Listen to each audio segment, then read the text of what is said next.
नमस्कार विद्यार्थी मित्रांनो, आज आपण पाहणार आहोत प्रॅक्टिस सेट 26.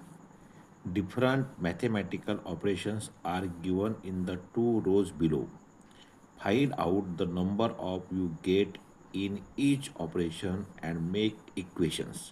तर पहा, त्यांनी आपल्याला काय म्हटलेलं आहे की खाली दोन रोमध्ये वेगवेगळे मॅथेमॅटिकल ऑपरेशन दिलेले आहेत. तर आपल्याला शोधायचं आहे की या नंबरमध्ये पुन्हामध्ये इक्वेशन्स तयार होतील. तर यासाठी आपल्याला सर्वात प्रथम इक्वेशन म्हणजे काय हे समजलं पाहिजे. तर आपण पाहूया इक्वेशन. तर पहा इक्वेशन. आता इक्वेशन म्हणजे काय होते, जर आपण 6 गुणेला 4 याचा जर आपण गुणाकार केला तर 6 गुणेला 4 म्हणजे काय होईल, 6 चौक 24. तसंच आपण 14 अधिक 10 या दोघांची जर ॲडिशन केली तर ते काय होईल, ते सुद्धा 24 होईल. आता या दोन्ही ठिकाणी इथे आपण गुणाकार केला तरी आपलं उत्तर 24 आलेलं आहे, आणि येथे आपण या दोन संख्यांची बेरीज केली तरी यांचं उत्तर 24 आलेलं आहे.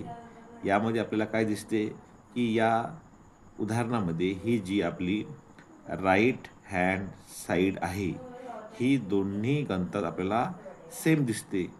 म्हणून आपण या गणिताला या प्रकारे सुद्धा लिहू शकतो, 6 गुणेला 4 बरोबर 14 अधिक 10. कारण दोन्ही जे आपण 6 गुणेला 4 याचा गुणाकार केला तो 24 आला, आणि 14 अधिक 10 या तो सुद्धा काय आला, 24 आला. म्हणजेच ह्याच्या दोन्ही साईड ह्या कशा आहे, बॅलन्स आहे, एकसारख्या आहे. अशा प्रकारच्या समीकरणाला आपण इक्वेशन असं म्हणतो. तर पहा, आता आपल्याला जे मॅथेमॅटिकल ऑपरेशन दिलेले आहे आपण त्याला सोडून पाहूया. तर पहिल्या रोमधील पहिलं जे मॅथेमॅटिकल ऑपरेशन दिलेलं आहे ते म्हणजे 16/2. म्हणजेच 2ने आपल्याला सोडायला भागायचं आहे. बे 8 म्हणजे 8 उत्तर येईल. दुसरं पहा, 5 गुणेला 2 म्हणजे 5 दुनी 10. तिसरं मॅथेमॅटिकल ऑपरेशन 9 + 4 म्हणजे 9 × 4 13 होईल. 72/3 बरोबर. आता इथे आपल्याला 72ला 3ने भागावे लागेल, त्यामुळे आपण त्याला भागून पाहू.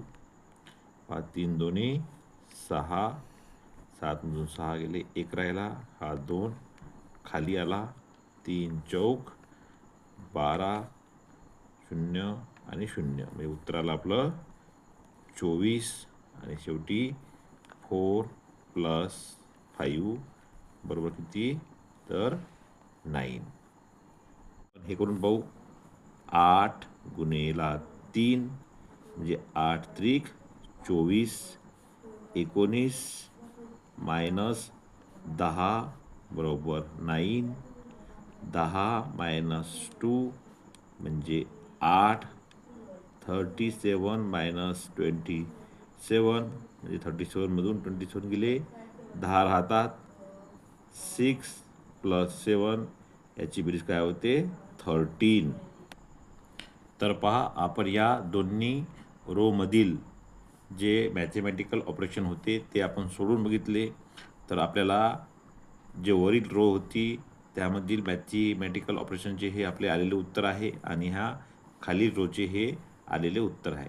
तर पहा, यामध्ये आपल्याला सेम उत्तर दिसत आहे. जसं हे आणि हे कसं आहे, सेम आपल्याला उत्तर दिसत आहे. म्हणून आपण याला असं लिहू शकतो, 16/2 इज इक्वल टू 10 - 2. म्हणजे पहा, या दोन्ही साईड कसे याचे इक्वल आहे, यालाच आपण काय म्हणतो, इक्वेशन म्हणतो. नंबर 2 पहा, 5 गुणेला 2 बरोबर किती आहे, 10. म्हणजे कोणतं उत्तर आलेलं आहे, हे उत्तर याचं आलेलं आहे. म्हणजे आपण याला असं लिहू शकतो. नंबर 3 पहा, 9 + 4 याचं उत्तर किती आलेलं आहे, 13. मग 13 पहा कुठं आहे, इथे आहे. म्हणून याला आपण 6 + 7 असं लिहू शकतो. नंबर 4 पहा, 72/3 बरोबर. याचं उत्तर किती आलं आहे? 24. म्हणजे याचं उत्तर आपण 8 गुणिले 3 असं लिहू शकतो. आणि जे 5वं आहे 4 + 5 म्हणजे याचं उत्तर आलं होतं 9. आणि याची आपण याला जोडी याचं सारखं जे इक्वेशन आहे ते आपण 19 - 10 हे लिहू शकतो. अशा रीतीने आपण या वेगवेगळ्या मॅथेमॅटिकल ऑपरेशनचं इक्वेशन बनवलेले आहेत, ज्यांची दोन्हीकडची जी व्हॅल्यू आहे ती सेम आहे. आणि इक्वेशनमध्ये हेच असते की दोन्ही राईट हँड साईड आणि लेफ्ट हँड साईड या दोघांची जी व्हॅल्यू आहे ही सेम असते. अशाच प्रकारच्या एक्सप्रेशनला आपण इक्वेशन असं म्हणतो.